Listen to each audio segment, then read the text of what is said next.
जी students, तो numerical number 9 करते हैं, जिसकी स्टेटमेंट है an object has weight 18 newton in air. एक ऑब्जेक्ट है, उसका वेट हवा में दिया हुआ है जी 18 न्यूटन है। Its weight is found to be 11.4 newton when immersed in water. जब उसी ऑब्जेक्ट को हम पानी में डालते हैं तो उसका वेट हो जाता है जी 11.4 न्यूटन। कैलकुलेट इट्स डेंसिटी, तो हमने उस ऑब्जेक्ट की डेंसिटी मालूम करनी है। कैन यू गैस, क्या आप गैस लगा सकते हैं the material of the object, कि उस ऑब्जेक्ट का वो मटीरियल क्या है, कि वो किस मटीरियल से बना हुआ है। आया कि वो लकड़ी का बना हुआ है, स्टील का बना हुआ है, लोहे का बना हुआ है, तो वो किस मटीरियल का बना हुआ है, हमने वो मटीरियल भी मालूम करना है। तो दो चीज़ें हमने मालूम करनी है। एक तो हमने उस बॉडी की डेंसिटी मालूम करनी है, और दूसरा हमने मालूम करना है कि वो जो ऑब्जेक्ट है, वो जो बॉडी है, वो किस मटेरियल की बनी हुई है। दो चीज़ें हमने मालूम करनी है। जैसा कि डायग्राम में दिखाया हुआ है कि ये हमारे पास एक ऑब्जेक्ट है, इसको हमने पहले हवा में रखा और हवा में हमने इसका जो वेट है वो मेजर किया, तो इसका जो वेट है वो आया हमारे पास 18 न्यूटन। ठीक है जी। फिर हमने इसी ऑब्जेक्ट को उठा के पानी में डाल दिया। जो ही हमने उसको पानी में डाला तो दोबारा हमने वेट नोट किया, तो उसका जो वेट है वो हो गया जी 11.4 न्यूटन। तो हवा में उसका वेट 18 न्यूटन था, पानी में डालने के बाद उसका वेट हो गया 11.4 न्यूटन। मालूम करना है जी उसकी डेंसिटी क्या है। ओके, अब जब वो ऑब्जेक्ट हवा में है और हवा में उसका जो वेट है वो 18 न्यूटन है, उसको हम बेटा ज़ाहिर करेंगे W1 से। सो W1 the wait of the object in air. और जब हमने उसको पानी में डाला और पानी में डालने के बाद उसका जो वेट होगा उसको हम रिप्रेजेंट करेंगे W2 के साथ। ठीक है, weight of the object in liquid is denoted by W2। ठीक है, तो अब हम इसका डाटा निकालते हैं कि डाटा में हमें गिवन क्या क्या है। हमें उस बॉडी का वेट गिवन है हवा में और पानी में। तो पहले हम इसका हवा में इसका वेट लिखते हैं। तो इसका हवा में वेट है जी W1 is equal to 18 newton. तो आप इसमें इसके साथ ब्रैकेट में इसको आप शो भी कर दें, लिख भी दें कि W1 जब वो किस को ज़ाहिर कर रहा है, तो आंसर है इन एयर। ओके, उसके बाद W2 जो कि पानी में उसका वेट है, वो हमारे पास है जी W2 is equals to 11.4 newton. इसको भी आप लिख दें इन वाटर। ठीक हो गया। तो हवा में और पानी में हमें उसका वेट गिवन है। अच्छा, एक और चीज़, अब चूंकि हमने उसको पानी में डाला है तो यहाँ पर पानी की डेंसिटी भी आपको याद होनी चाहिए। ठीक है, उसने हमें आपको न्यूमेरिकल में दी तो नहीं हुई है, लेकिन वो आपने ज़ुबानी याद रख लेनी है। तो पानी की जो डेंसिटी है, उस लिक्विड की जो डेंसिटी है, उसको हम ज़ाहिर करेंगे बेटा रो से। रो और पानी की जो डेंसिटी होती है वो होती है बेटा 1000 किलोग्राम पर क्यूबिक मीटर। ओके, उसके बाद हमने मालूम करना है जी density of the object. So object density. अब जो ऑब्जेक्ट की जो डेंसिटी है उसको हम ज़ाहिर करेंगे कैपिटल D के साथ, और ये हमने मालूम करनी है। ओके, उसके बाद जो फार्मूला है हम इस्तेमाल करेंगे, फार्मूला हमारे पास है जी आर्किमिडीज प्रिंसिपल का हम यूज़ करेंगे कि आर्किमिडीज प्रिंसिपल को इस्तेमाल करते हुए किसी भी बॉडी की जो डेंसिटी है वो निकाली जाती है बाय यूजिंग दिस फार्मूला। और ये फार्मूला है ये हमारे पास D is equals to W1 divided by W1 minus W2 multiply by density of the liquid. तो ये फार्मूला है किसी भी ऑब्जेक्ट की डेंसिटी मालूम करने का with the help of Archimedes principal. Okay, तो ये हमारे पास जी डाटा हो गया। अब इसमें जो सोल्यूशन है वो हम स्टार्ट करते हैं। सो सोल्यूशन, दोबारा मैं लिखता हूँ फार्मूला डेंसिटी का, जो कि बराबर है W1 weight in air over W1 weight in air minus W2 weight in liquid multiply by density of the liquid. अब इसमें हम वैल्यूज पुट करता हूँ। W1 हमारे पास कितना है जी, 18 over 18 minus 11.4 multiply by 1000। Okay, अब इसको आप सॉल्व करेंगे तो सॉल्व करने के बाद हमारे पास बेटा जो आंसर आएगा वो आएगा जी 2727 किलोग्राम पर क्यूबिक मीटर। तो ये हमारे पास उस बॉडी की, उस ऑब्जेक्ट की डेंसिटी आ गई है 2727। तो पहली चीज़ ने बोला था कि डेंसिटी मालूम करो, और दूसरा बोला था गेस करो कि वो मटेरियल कौन सा है जिससे वो ऑब्जेक्ट बना हुआ है। तो वो कैसे पता चलेगा, वो पता चलेगा जी इस डेंसिटी से। अब ये जो डेंसिटी है 2727, ये डेंसिटी अगर आप टेबल देखें तो टेबल में ये एल्यूमिनियम के करीब तरीन है। एल्यूमिनियम की जो डेंसिटी होती है वो होती है 2700, और इस बॉडी की जो डेंसिटी हमारे पास आई है वो 2727 आई है। यानी कि एल्यूमिनियम की डेंसिटी के करीब तरीन ये आंसर आया है। जिसका मतलब है कि ये जो ऑब्जेक्ट है जिसका हमने वेट मालूम किया है हवा में और पानी में, वो ऑब्जेक्ट हो सकता है कि वो एल्यूमिनियम का बना हुआ हो। ठीक है, तो अब यहाँ पे नीचे मेंशन भी करेंगे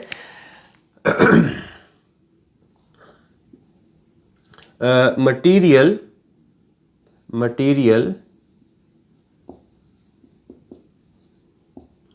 would be aluminum।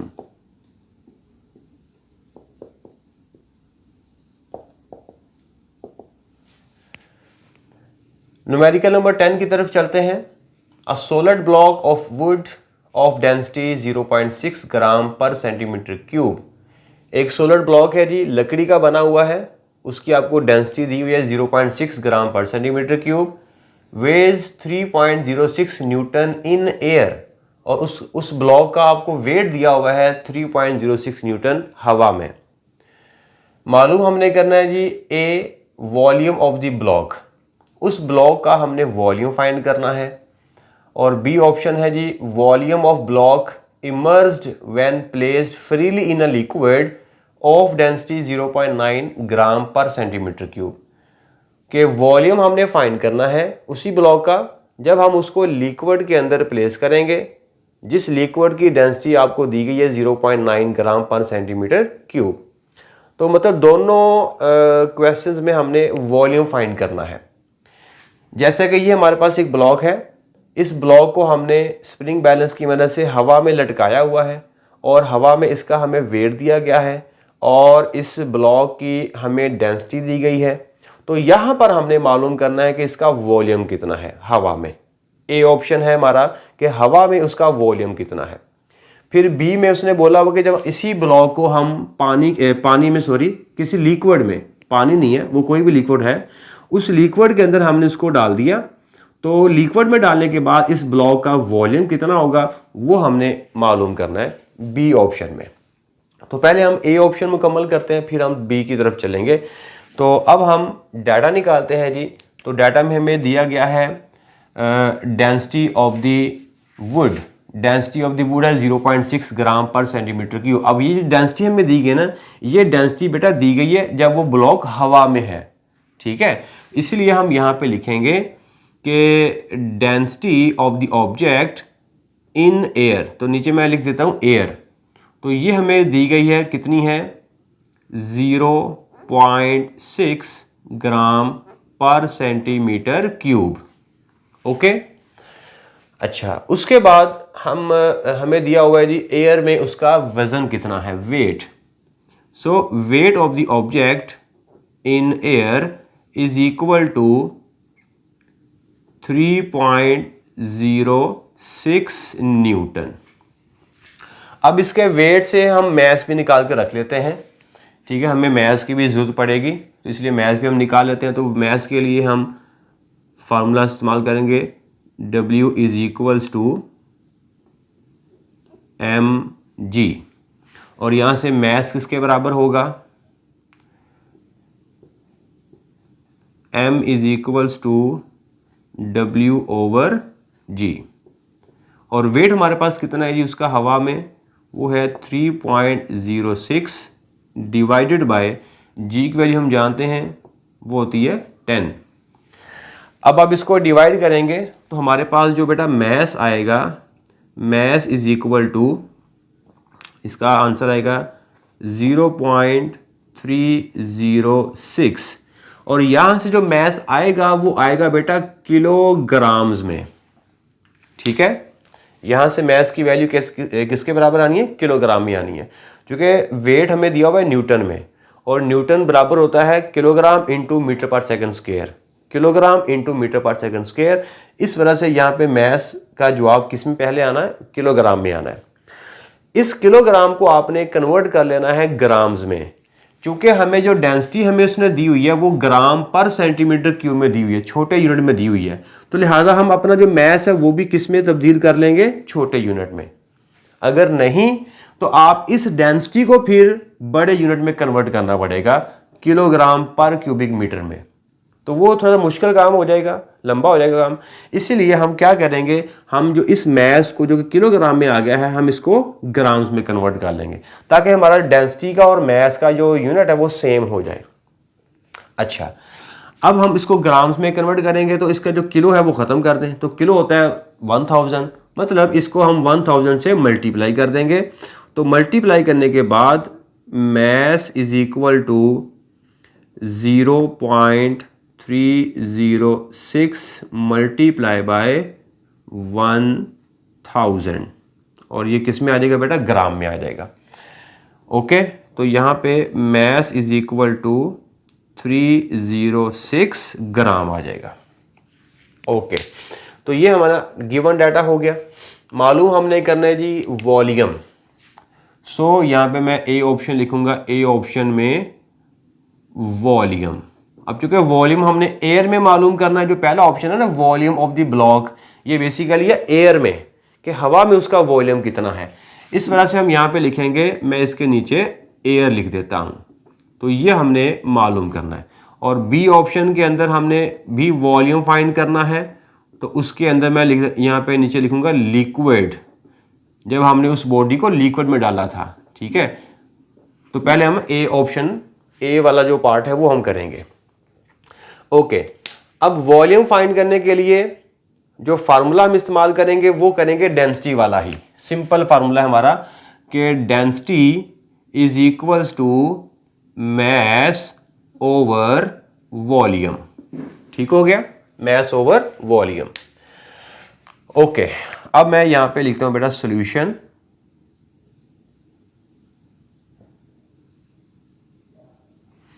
सॉल्यूशन में दोबारा मैं लिखता हूं फार्मूला डेंसिटी का। So density is equals to mass over volume. तो अब क्योंकि डेंसिटी हम कौन सी ले रहे हैं, हवा में, इसलिए मैं लिखूंगा डेंसिटी इन एयर। और वॉल्यूम भी मैंने कौन सा इस्तेमाल किया हुआ है, हवा वाला, एयर में। अब मुझे वॉल्यूम फाइंड करना है, तो इसको थोड़ा सा रीअरेंज कर देता हूं मैं। So volume in air is equals to, volume इधर आ जाएगा और डेंसिटी इधर आ जाएगी। तो हमारे पास बेटा बनेगा mass over density in air. अब इसमें हम पुट करते हैं वैल्यूज। मैस हमें दिया हुआ है 306 ग्राम, तो ये हमारे पास आ जाएगा जी 306 ओवर डेंसिटी इन एयर, वो हमें पता है 0.6। ओके जी, इन दोनों को डिवाइड करें तो हमारे पास volume in air, volume in air is equals to 510 unit होगा सेंटीमीटर क्यूब। लो जी, ये हमारा पहला रिक्वायर्ड आंसर आ गया है। अब दूसरा जो वॉल्यूम है, जब हमने उसको लिक्विड के अंदर डिप कर दिया है, फ्रीली प्लेस्ड किया है, तो उसका वॉल्यूम कितना होगा, उसके लिए हम जब वो दो मेथड हमारे पास है। ठीक है, तो पहला मेथड जब वो हम इस्तेमाल करते हैं, जो पहला मेथड है वो देखते हैं वो क्या है। वो सिंपल है, हम यही वाला जो फार्मूला वो इस्तेमाल करेंगे वॉल्यूम मालूम करने के लिए लिक्विड में। तो मैं यहाँ पे वो लिखता हूँ फार्मूला कि density is equals to mass over volume. अब यहाँ पे जो डेंसिटी है वो हमने कौन सी लेनी है? तो आंसर है कि हमने जिस लिक्विड के अंदर हमने उसको डाला है उस लिक्विड की डेंसिटी हमने यूज़ करनी है 0.9। ठीक है, तो इसलिए मैं यहाँ पे नीचे इसके लिख देता हूँ LIQ मतलब लिक्विड, और वॉल्यूम चूँकि हमने मालूम करना जब वो लिक्विड में है बॉडी, तो इसलिए हम यहाँ पे भी लिखेंगे वॉल्यूम इन लिक्विड। तो मैस तो खैर वही रहेगा, मैस तो चेंज नहीं होगा, मैस हवा में भी उतना ही होगा और लिक्विड के अंदर भी उतना ही होगा। ओके, तो अब इसको थोड़ा सा रीअरेंज करते हैं। रीअरेंज करने के बाद हमारे पास जो फार्मूला है वो बनेगा volume in liquid is equals to mass over density in of liquid. ठीक हो गया। अब यहाँ पे मैस हमारे पास कितना है? मैस वही है, ये 306 ग्राम 306 over density of the liquid. Density of the liquid, जिस लिक्विड में इसको डाला होगा 0.9 ग्राम पर सेंटीमीटर क्यूब, 0.9। इसको आप डिवाइड करेंगे, so volume of the block in liquid is equals to, इसको आप डिवाइड करके जवाब हमारे पास आएगा बेटा 340 पर सेंटीमीटर क्यूब। ये हमारे पास आएगा जवाब उसका उस ब्लॉक का जब हमने उसको लिक्विड के अंदर डाला है। ये पहला मेथड है। ठीक हो गया। अब दूसरा मेथड जो है उसको भी देखते हैं। दूसरा मेथड हम यूज़ करेंगे Archimedes principle by using up thrust force F is equals to rho g into V. ठीक है जी। अब थ्रस्ट फोर्स बराबर होती है weight of the liquid displaced. जब वो ऑब्जेक्ट लिक्विड में आएगा तो वो ऑब्जेक्ट जब वो लिक्विड को कुछ डिस्प्लेस्ड करेगा और उस डिस्प्लेस्ड लिक्विड का जो वेट होगा वो बराबर होती है अप थ्रस्ट फोर्स के। इस वजह से मैं यहाँ पे F की जगह पे क्या लिख सकता हूँ? Wait of the liquid displaced into बराबर है रो।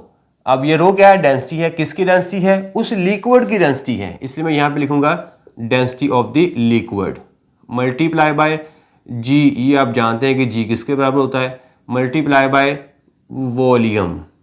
ये कौन सा वॉल्यूम है? उस बॉडी का वॉल्यूम है। ठीक है, उस बॉडी का वॉल्यूम कैसे फाइंड करेंगे कि जब वो बॉडी लिक्विड में जाएगी तो वो लिक्विड को कुछ डिस्प्लेस करेगी, ठीक है ना, अपने वॉल्यूम के बराबर डिस्प्लेस करेगी। तो वो वॉल्यूम हमने फाइंड करना है। उस डिस्प्लेस्ड वाटर का वॉल्यूम उतना ही होगा जितना उस बॉडी का वॉल्यूम है। तो लिहाजा हम यहाँ पे लिखेंगे वॉल्यूम ऑफ द ऑब्जेक्ट। ये वो वाला वॉल्यूम है। लो जी, ये वाला हम मेथड इस्तेमाल करेंगे, फार्मूला इस्तेमाल करेंगे। अब यहाँ पे जो W है वो बराबर होता है mg इज इक्वल टू रो, अब मैं वैसे का वैसे लिख रहा हूँ, मल्टीप्लाई बाय जी मैं वैसे का वैसे लिख रहा हूँ, और इनटू v। ये v हमने मालूम करना है। Okay, volume of the block जब वो लिक्विड में है। अब हम इसमें सारी वैल्यू पुट करते हैं। मैस वो है हमारे पास 306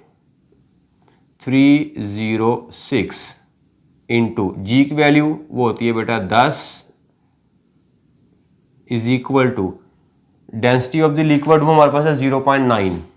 ठीक है, 0.9 मल्टीप्लाई बाय ये जी की वैल्यू हम जानते हैं वो होती है 10 बेटा, 10 मल्टीप्लाई बाय, और ये हमारे पास है वॉल्यूम जो कि हमने फाइंड करना है।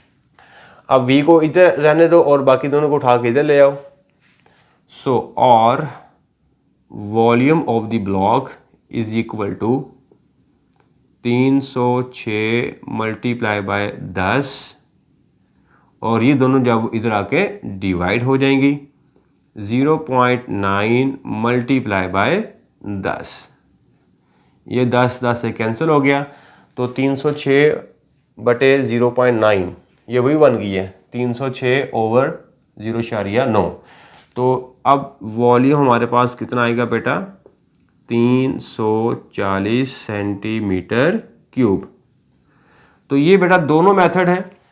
तो दोनों मेथड में से आपने एक ही मेथड इस्तेमाल करना है। ठीक है, दोनों मेथड आप मैंने आपको वैसे ही बता दिए हैं, आपको अब जो अच्छा लगता है आप इसको यूज़ कर लें और वॉल्यूम फाइंड कर सकते हैं। न्यूमेरिकल नंबर 11 करते हैं।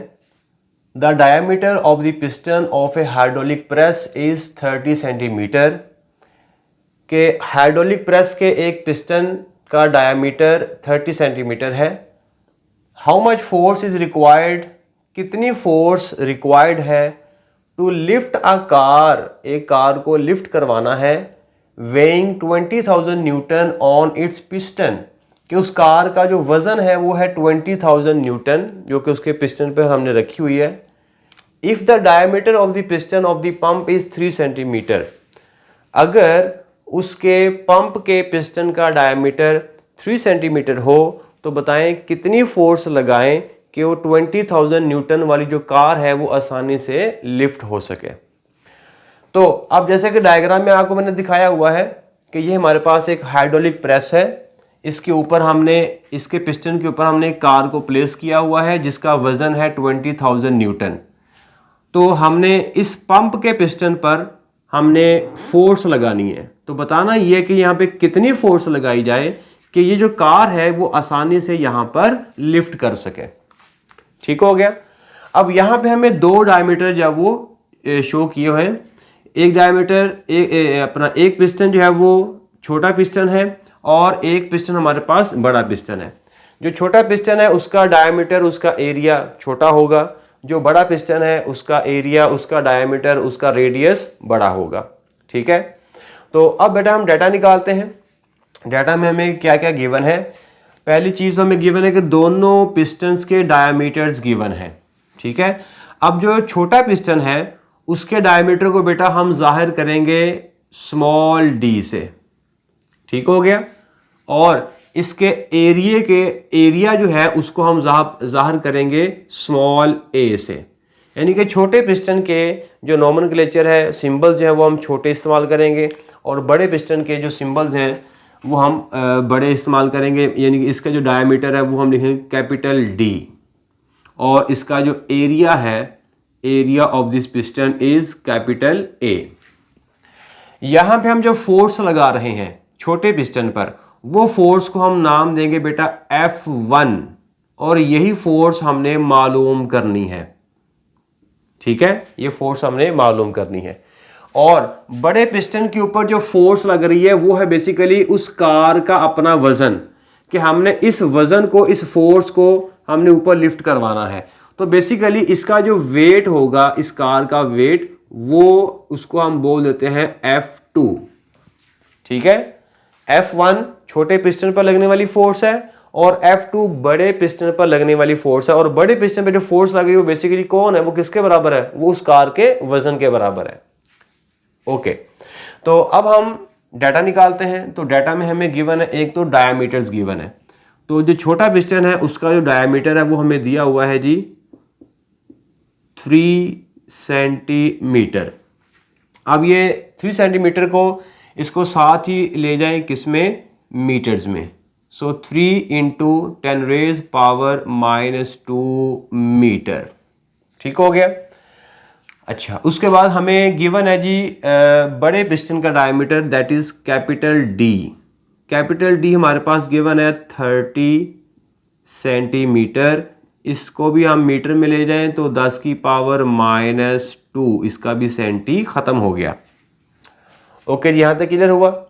उसके बाद हमें और क्या गिवन है, और हमें गिवन है जी कार का वजन, उसको हमने F2 से जाहिर किया हुआ है। ठीक है। तो हम यहाँ पे लिखेंगे बेटा F2 is equals to 20,000 Newton. ये आ गया हमारे पास। और क्या गिवन है, बस जी, और हमें और कुछ गिवन नहीं है।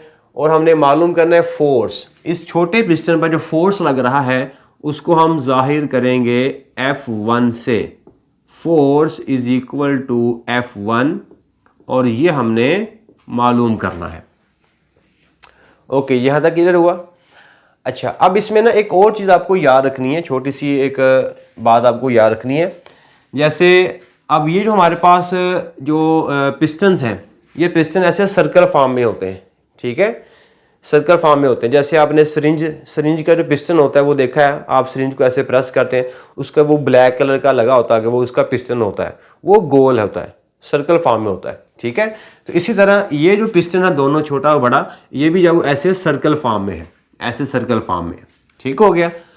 अब हमें एक चीज़ याद रखनी है कि जो सर्कल होता है उसका जो एरिया होता है वो हम कैसे फाइंड करते हैं। तो सर्कल का जो एरिया होता है बेसिकली वो बराबर होता है बेटा पाई आर स्क्वायर के। ठीक है, पाई आर स्क्वायर के, ये हमें इसकी जरूरत पड़ेगी इसलिए मैं आपको बता रहा हूं। तो एरिया बराबर होता है पाई आर स्क्वायर, ये बात याद रखिएगा। और यहाँ पे जो आर है वो रेडियस है, और रेडियस बराबर होता है डायामीटर डिवाइडेड बाय 2, यानी कि डायामीटर को अगर आप हाफ कर दें तो हमारे पास क्या बनेगा, रेडियस बनेगा। ठीक है, तो अगर मैं ये रेडियस की वैल्यू यहां पे पुट कर दूं तो एरिया किसके बराबर आएगा, तो एरिया बेटा बराबर आएगा पाई, और आर की जगह पे कौन आएगा, d/2, और इसका क्या आ जाएगा बेटा, स्क्वायर आ जाएगा। सो फाइनल एरिया हमारे पास क्या बनेगा, पाई d²/4। ये आपने एरिया याद रखना है, ये अभी हम यूज भी करेंगे यहाँ पे, इसलिए मैंने आपको पहले बता दिया है कि ये मैंने कैसे निकाला है। ठीक है, सर्कल का area pi r square, r बराबर है d/2, तो d/2 को मैंने यहाँ पे आर की जगह पे पुट किया तो हमारे पास एरिया बन गया पाई d/2 का स्क्वायर, तो एरिया बराबर है पाई d²/4। तो ये वाला एरिया आपने याद रखना है। ओके, तो अब हम दोबारा चलते हैं न्यूमेरिकल्स की तरफ। अब इसमें जो फार्मूला हम इस्तेमाल करेंगे, फार्मूला कौन सा इस्तेमाल करेंगे, फार्मूला हमने इस्तेमाल करना है पास्कल्स लॉ का कॉन्सेप्ट।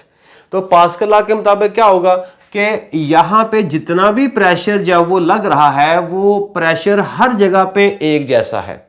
ठीक है, जितना प्रेशर छोटे पिस्टन ने बनाया है उतना ही प्रेशर जब वो बड़े पिस्टन पर भी लग रहा होगा अकॉर्डिंग टू पास्कल्स लॉ। कि पास्कल लॉ के मुताबिक जितना भी प्रेशर होता है वो उस पूरे लिक्विड में इक्वली ट्रांसमिट हो जाता है। तो लिहाजा हर जगह पर, ये मैंने एरोज भी शो किए हुए हैं, तो ये एरो क्या शो कर रहे हैं, प्रेशर। ठीक है, ये हमने लिक्विड भरा हुआ है इसके अंदर, तो इस पूरे लिक्विड में हर जगह पे प्रेशर कैसा है, एक जैसा है। अगर हम मान लें कि छोटे पिस्टन ने जो प्रेशर लगाया हुआ है वो हमारे पास है P1, और बड़े पिस्टन पर जो प्रेशर लग रहा है वो हमारे पास है जी बेटा P2। तो अब अकॉर्डिंग टू पास्कल्स लॉ ये दोनों प्रेशर कैसे हो जाने चाहिए, बराबर हो जाने चाहिए। ठीक है, तो फार्मूला भी हम यही इस्तेमाल करेंगे कि pressure P1 must be equal to pressure P2। ठीक है, और प्रेशर का जो फार्मूला हमारे पास होता है वो क्या होता है, फोर्स ओवर एरिया। तो P1 चूंकि छोटे पिस्टन पे प्रेशर लग रहा है इसलिए मैंने F/स्मॉल a लिखा है, बल्कि F1 लिख देता हूं, F1/a is equal to pressure बड़े पिस्टन पर वो हमारे पास कितना है, F2/A। ठीक है, बड़े पिस्टन का एरिया कैपिटल A, और बड़े पिस्टन पर जो फोर्स लग रही है वो हमारे पास क्या है, F2। तो ये वाला जो फार्मूला है वो हम इस्तेमाल करेंगे, F1/A is equal to F2/A। अब हमने इस फार्मूले के अंदर F1 मालूम करना है, छोटे पिस्टन पर लगने वाली फोर्स हमने मालूम करनी है। ओके, तो अब बेटा मैं निकालता हूं सॉल्यूशन। सो सॉल्यूशन बराबर है, ये लिखता हूं मैं दोबारा फार्मूला, न्यूमेरिकल आसान है, बस थोड़ा सा ध्यान रखना है आपने। F1/A F2/A। अब F1 निकालना तो A को उठा के इधर ले आओ, तो ये हमारे पास जो फार्मूला है वो कुछ बन जाएगा इस तरह से कि F1 is equals to F2/A multiply by small a। अब इसमें हम वैल्यूज पुट करेंगे। F2 की वैल्यू वो हमें गिवन है, weight of the car 20,000 Newton. Small a और कैपिटल A इनकी वैल्यूज हम यहां से निकालेंगे। ये देखिए एरिया, ठीक है, क्योंकि हमें एरिया डायरेक्ट नहीं दिया हुआ, एरिया के लिए उसने हमें डायमीटर दे दिया हुआ है, इसलिए हमने अपना एरिया वाला जो फार्मूला है वो डायामीटर की शक्ल में पहले लिख कर रख लिया है। तो अब हम ये डायरेक्ट फार्मूला जब वो मैं यहाँ पे इस्तेमाल करूँगा, ठीक है, मैंने निकालना आपको सिखा दिया था पहले ही, तो अब मैं ये वाला फार्मूला एरिया का मैं वो यहाँ पे यूज़ करूँगा। तो F1 इज इक्वल टू, ये फार्मूला बनेगा F2 over capital A. Capital A किसके बराबर होगा? Pi capital D square over 4 के बराबर होगा।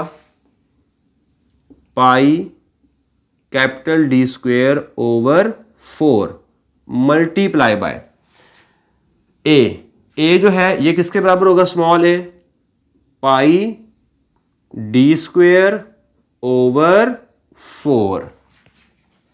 बस ये अपने वैल्यूज पुट करते हुए अपने एहतियात करनी है कि आपने ये वैल्यूज कैसे पुट कर रहे हैं, ठीक है। तो अब ये जो ओवर के नीचे ओवर है तो सबसे जो नीचे में जो रकम है ये ऊपर आ जाएगी, ठीक हो गया। इसमें जो चीज़ें काटती हैं वो कटते हैं, तो ये पाई पाई कैंसिल हो गया। जब ये 4 ऊपर आएगा तो ये 4 भी कैंसिल हो जाएगा बेसिकली, ठीक है, ये 4 भी कैंसिल हो जाएगा। तो अब मैं इसको फार्मूला की जो शक्ल बन गई हमारे पास वो है जी F1 is equals to F2 रह गया यहाँ पे, ऊपर डी स्क्वेयर बच गया, नीचे कैपिटल डी स्क्वेयर बच गया। तो मैं यहाँ पे इसको लिख देता हूँ F2 over capital D square multiply by small D square, ठीक हो गया। ओके, अब मैं इसमें वैल्यूज पुट कर देता हूं, सिंपल। तो F2 हमारे पास कितनी है जी? वो है जी 20,000 न्यूटन ओवर कैपिटल डी कितना है? तो कैपिटल डी हमारे पास है 30 और आगे उसका सेंटी और ये इसका होल स्क्वायर। बस कैलकुलेशन बड़ा ध्यान से करना आपने, कैलकुलेशन से आपकी गलती होनी है। कॉन्सेप्ट मैंने आपको समझा दिया है, तो आई होप कि आपको इसकी समझ आ जानी चाहिए। उसके बाद जो स्मॉल डी है वो हमारे पास है जो 3 आगे सेंटी -2 और होल स्क्वायर। लो जी, अब आपने इसको बड़े ध्यान से कैलकुलेट करना है और कैलकुलेट करने से जो जवाब आएगा हमारे पास बेटा वो आएगा F1 is equals to 200 newton. So this is our required answer. जी स्टूडेंट्स, तो लास्ट न्यूमेरिकल है जी, a steel wire of cross sectional area 2 × 10⁻⁵ -5 metre square is stretched through 2 millimeter by a force of 4,000 Newton. Find the Young's modulus of the wire. The length of the wire is 2 meter. Question ये जी कि हमारे पास एक wire है जिसकी लंबाई 2 metre है, ठीक है। इस 2 मीटर लंबाई वाली स्टील वायर के ऊपर हमने एक फोर्स लगाई। कितनी लगाई? 4,000 न्यूटन फोर्स लगाई। जब हमने इस वायर के ऊपर 4,000 न्यूटन फोर्स लगाई तो इसकी लंबाई में इजाफा हुआ कितना? 2 मिलीमीटर, ठीक है। तो बताना ये है कि इस वायर का यंग्स मॉडुलस कितना है। तो यंग्स मॉडुलस हमने इस वायर का फाइंड आउट करना है। बहुत ही आसान न्यूमेरिकल है और इम्पोर्टेंट भी है। तो अब हम डाटा निकालते हैं जी कि हमें क्या क्या गिवन है। सबसे पहले हमें उस वायर की जो असल लंबाई है वो है 2 मीटर, ठीक है, और 2 मिलीमीटर ये इजाफा हुआ है, जो चेंज आया उसमें फोर्स लगाने पर जो चेंज आया है वो चेंज है 2 मिलीमीटर, और उसकी जो एक्चुअल लेंथ है वो हमारे पास है 2 मीटर। तो अब जो एक्चुअल लेंथ है उसको हम बेटा जाहिर करेंगे L0 से, ठीक है, और ये बराबर है 2 मीटर, ये उसकी एक्चुअल लेंथ है। उसके बाद जो चेंज इन लेंथ है वो है हमारे पास 2 मिलीमीटर के, उसकी लंबाई में चेंज कितना आया है? वो चेंज है 2 मिलीमीटर। तो चेंज को बेटा हम ज़ाहिर करेंगे डेल्टा L से, और वो हमारे पास है जी 2 मिलीमीटर। इस मिली को ख़त्म किया तो हमारे पास क्या आ जाएगा? 2 × 10⁻³ मीटर। ओके, उसके बाद हमें गिवन है कि फोर्स हमने कितनी लगाई थी उस वायर के ऊपर। वो फोर्स हमें गिवन है जी, force is equals to 4,000 newton. उसके बाद हमें गिवन है जी एरिया, उसका एरिया ऑफ क्रॉस सेक्शन वो कितना है? वो एरिया भी हमें गिवन है 2 इंटू 10⁻⁻⁵ मीटर स्क्वायर। ओके, अब हमने मालूम करना है जी यंग्स मॉडुलस। यंग्स मॉडुलस, और इसको हम ज़ाहिर करते हैं y के साथ, कैपिटल Y के साथ। ओके, अब जो फार्मूला हम इस्तेमाल करेंगे यंग्स मॉडुलस का, तो यंग्स मॉडुलस का जो जनरल फार्मूला होता है वो हमारे पास बेटा होता है स्ट्रेस ओवर टेंसाइल स्ट्रेन। ये फार्मूला अगर आप याद रखोगे तो आपको भूलेगा नहीं। अब इसी फार्मूले से जो फार्मूला बनेगा जो हमने न्यूमेरिकल में यूज़ करना है वो हमारे पास है जी y इज इक्वल्स टू, अब स्ट्रेस का जो फार्मूला होता है वो होता है फोर्स ओवर एरिया, और टेंसाइल स्ट्रेन का जो फार्मूला होता है वो होता है जी change in length over original length. लो जी, ये फार्मूला है और ये फार्मूला हम जब वो न्यूमेरिकल में यूज़ करेंगे। सॉल्यूशन हम स्टार्ट करते हैं।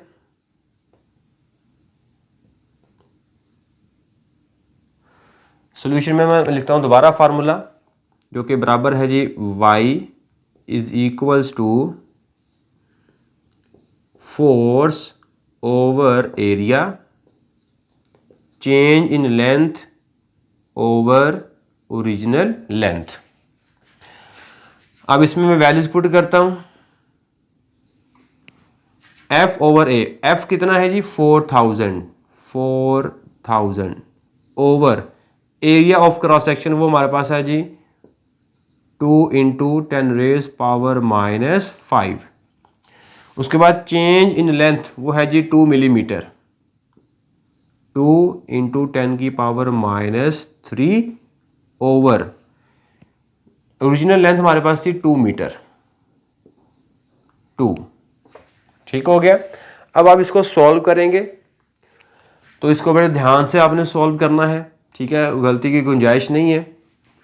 ऊपर वाली जो रकम है उसको आप अलग से सॉल्व कर लो, जो नीचे रकम है उसको आप अलग से सॉल्व कर लो, ठीक है, तो भी ठीक है। तो अब जो भी है इसको आपने इस्तेमाल अपना इसको कैलकुलेट करें, और कैलकुलेट करने के बाद हमारे पास जो आंसर आएगा 2 इंटू 10⁻11, और यूनिट होगा यंग्स मॉडुलस का newton per metre square. So this is our required answer.